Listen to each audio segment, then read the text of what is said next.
Welcome students in Subhash English School Mandsaur, Class 7, Science Chapter 2, Nutrition in Animal, Part 1. Nutrition. What is nutrition? Poshan. Students, you have learned in Chapter 1st that plants can prepare their own food by the process of photosynthesis, but animal cannot. Animals get their food from plants either directly by eating plants or indirectly by eating animals that eat plants. Some animals eat both plants and animals. Recall that all organisms, including humans, require food for growth, repair, and functioning of the body. Animal nutrition includes nutrients, animal requirements, mode of intake of food, and its utilization in the body. Nutrition means nutrition is the mode of taking food by an organism and it's by the body. पोषण जो होता है ये एक food को लेने का mode of taking food means उसको ग्रहण करने का तरीका होता है and its utilization by the body, इसका किस प्रकार बॉडी यूटिलाइजेशन करती है उसके बारे में पोषण कहलाता है। और डाइजेशन जो है पाचन, the break down the complex components of food into simpler substance is called digestion. जो कॉम्प्लेक्स सब्सटेंस होते हैं, जटिल घटक होते हैं, उनको छोटे तत्वों में उसको तोड़ना डाइजेशन कहलाता है। जैसे प्रोटीन का प्रोटीन हो गया, कार्बोहाइड्रेट हो गया, तो इनका डाइजेशन होता है। तो ये ब्रेकडाउन होता है complex substance into simpler substance. Students, now we see different ways of taking food. The modes of feeding vary in different organisms. जो फूड का जो फीडिंग का जो तरीका होता है वो हर एक एनिमल्स और ऑर्गेनिजम्स का अलग अलग होता है। ये हम कुछ एनिमल्स के बारे में देखेंगे जिनका जनरली हम उनको देखते हैं अपने डेली लाइफ में, और उनका मोड ऑफ फीडिंग जो है, उनका ग्रहण करने का फूड का वो अलग अलग तरीका है। देखिए, बीज जो है, मधुमक्खी सक दी नेक्टर, ह्यूमिंग बर्ड इसका तरीका सकिंग के द्वारा ग्रहण करता है फूड। स्नेक है, सांप ये स्वेलोइंग के द्वारा निगलता है फूड को। जो भी छोटे एनिमल्स हो गए, चूहा हो गया, तो उनको रेट वगैरह को ये स्वेलोइंग के द्वारा फूड लेता है। सम एक्वेटिक एनिमल फिल्टरिंग फूड को फिल्टरिंग करके वो करते हैं। स्नेल जो है वो स्क्रैपिंग करके फूड को लेता है। और हाउस फ्लाई है वो मक्खी, वो स्पॉन्गिंग करके अपना फूड लेती है। ईगल जो है वो कैप्चरिंग करके, जैसे ईगल आपने देखा होगा नदी वगैरह में और समुद्र किनारे पे आप घूमने गए हो तो वहाँ पे ये कैप्चर करके फिश वगैरह को कैप्चर करके ईगल फूड के रूप में फीडिंग करता है। नेक्स्ट मॉस्किटो है, मच्छर, तो ये सकिंग करके फूड लेता है। नेक्स्ट हम देखते हैं न्यूट्रिशन इन ह्यूमंस, किस प्रकार पोषण प्रक्रिया होती है ह्यूमन बींग में। First one is ingestion. Ingestion means food को ग्रहण करना। एक किस प्रकार, जैसे कि फर्स्ट ऑफ ऑल हम फूड सामने आता है तो हम उसको इंजेशन यानी कि उसको लेते हैं, ग्रहण करते हैं और चबाते हैं, तो ये इंजेशन कहलाता है। नेक्स्ट वन इज डाइजेशन, जो अपने माउथ के द्वारा टीथ उसके कटिंग करके और चेविंग प्रोसेस के द्वारा जो अपने लार ग्रंथि होती है, लार ग्रंथि के द्वारा उसको वो जो फूड रहता है वो सेमी सॉलिड के फॉर्म में ओइसोफेगस पाइप या फूड पाइप के द्वारा अपने स्टमक में जाता है, जहाँ पे उसकी डाइजेशन प्रोसेस स्टार्ट होती है। नेक्स्ट वन आए एब्जॉर्प्शन, जो फूड स्टमक में गया वो फिर स्मॉल इंटेस्टाइन में जाकर उसका एब्जॉर्प्शन होता है, ये प्रोसेस एब्जॉर्प्शन के अंदर आती है। नेक्स्ट वन इज एसिमिलेशन, उसका एसिमिलेशन भी होता है। एसिमिलेशन मीन्स मिलाना, जो फूड आया उसका मिलना आपस में, वो एसिमिलेशन कहलाता है। और एब्जॉर्प्शन मीन्स अवशोषण होता है। Last one is the ejection. Ejection means उत्सर्जन, जो भी फूड बचा है उसका जो बचा हुआ पार्ट जो रहता है, जो अनडाइजेस्टेड फूड होता है, उस अनडाइजेस्टेड फूड का इजेशन होता है एनस के द्वारा। और जो वेस्ट वाटर होता है उसका भी इजेशन होता है। तो ये प्रोसेस ह्यूमन बीइंग में और एनिमल्स में कुछ हद तक सेम होती है।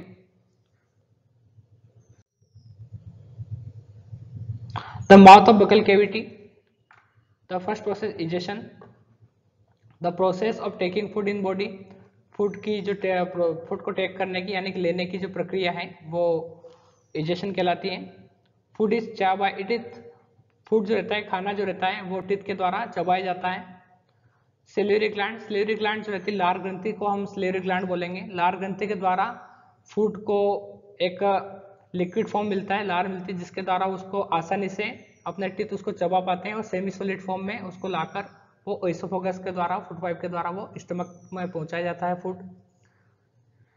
सेल्यूलरी ग्लैंड सीक्रेट सेलिवा, सीक्रेट करती सेलिवा को। दिस सेलिवा मॉइस्ट इट, उसको मॉइस्चर देगी फूड को, और मिक्सेस विथ फूड, ये उसमें साथ मिक्स हो जाती है, ये जो सीक्रेट ये सेलिवा रहेगी उस फूड के साथ मिक्स हो जाती है। Now break the starch into sugar, और हम यहाँ पे देखेंगे कि ये जो सेलिवा सेल्यूलर ग्लैंड के द्वारा सीक्रेट हुई है, ये फूड को ब्रेक कर, टीथ के द्वारा ब्रेक होने के पश्चात इसको स्टार्च कन्वर्ट हो जाता है शुगर में।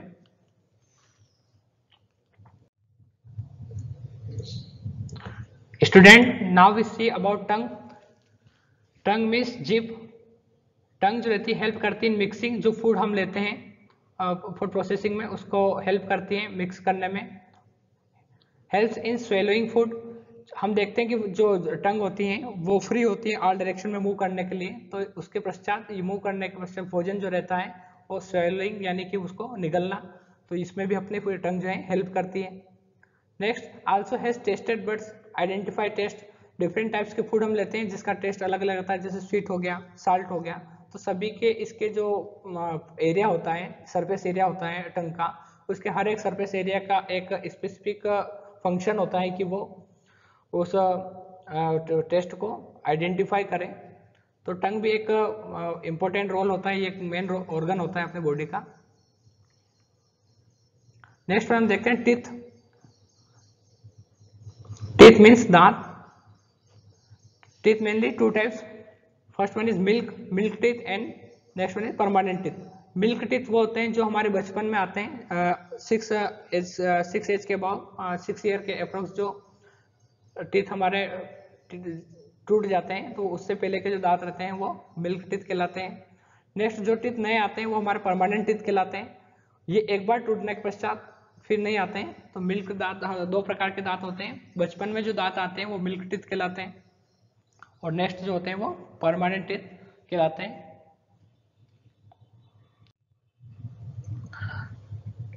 Student now we see types of human teeth, है ना। ह्यूमन टीथ यानी कि मानव के जो दांत हैं वो अलग अलग प्रकार के होते हैं। हमारे मुख में जो टीथ होते हैं माउथ में, वो सभी के रोल अलग अलग होता है, सभी अलग अलग प्रकार के होते हैं। सारे दांत एक जैसे नहीं होते हैं, सभी के अलग अलग फंक्शन होते हैं, अलग अलग कार्य होते हैं। फर्स्ट हम देखते हैं आगे के जो टीथ होते हैं ऊपर नीचे को, इंसिजर कहलाते हैं।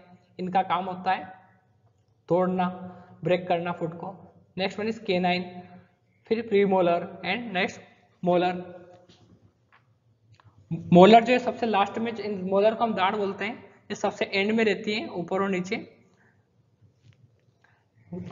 Now we see function of teeth. First one is incisor. Incisor means ये जो टीथ होते हैं ये क्या करते हैं, कटिंग और बीटिंग करते हैं, फूड को तोड़ते हैं और ब्रेक करते हैं। Now next canine, canine piercing and tearing, उसको तोड़ना और भोजन को तोड़ के ब्रेक कर देती है, फाड़ना। Next premolar. प्रीमोलर जो रहते हैं ये लास्ट से अपन बोल सकते हैं सेकंड लास्ट जो टीथ होते हैं, वो ये ग्राइंडिंग और चेविंग, जो इसको ग्राइंड करते हैं और चेविंग एंड चबाते हैं। लास्ट होते हैं मोलर। मोलर जो रहते हैं जो ये बहुत ही छोटे छोटे पार्ट में उसको ग्राइंड कर देते हैं। Grind teeth only in adult, जो बच्चे हुए पार्ट रहते हैं और जो भाग रह जाता है भोजन का, मेनली इसका ही मोलर जो रहता है, ये ग्राइंडिंग का मेन इसका रोल रहता है। तो यहाँ पे 4 प्रकार के हमको फंक्शन देखे टीथ के, incisors, canine, premolar and molar. Students, in this part of chapter we study about nutrition animal, यानी कि एनिमल्स में पोषण किस प्रकार होता है ये हमने देखा। इससे पहले वाले चैप्टर में देखा था कि प्लांट्स में पोषण किस प्रकार होता है, न्यूट्रिशन इन प्लांट्स, लेकिन इस चैप्टर में देखा कि एनिमल्स में न्यूट्रिशन किस प्रकार होगा। इसमें प्रोसेस भी हमने देखी, डिफरेंट प्रोसीजर हमने देखी, जिसमें हमने देखा इंजेक्शन, डाइजेशन, लास्ट में इजेशन। तो इसमें हमने देखा कि किस प्रकार उसकी फीडिंग होती है और वो फूड डाइजेस्ट करता है और लास्ट इजेशन कर होता है। और हमने देखा टंग के बारे में कि टंग के फंक्शंस क्या क्या होते हैं, क्या इसका मेन रोल रहता है, स्वेलिंग का रोल रहता है। नेक्स्ट हमने देखा इसमें टीथ के बारे में, different types of teeth and their function, उनके हमने फंक्शन देखे टीथ के। Now we see next organs of the body in next topic, next part of this lesson. I hope you understand well. Thank you, students.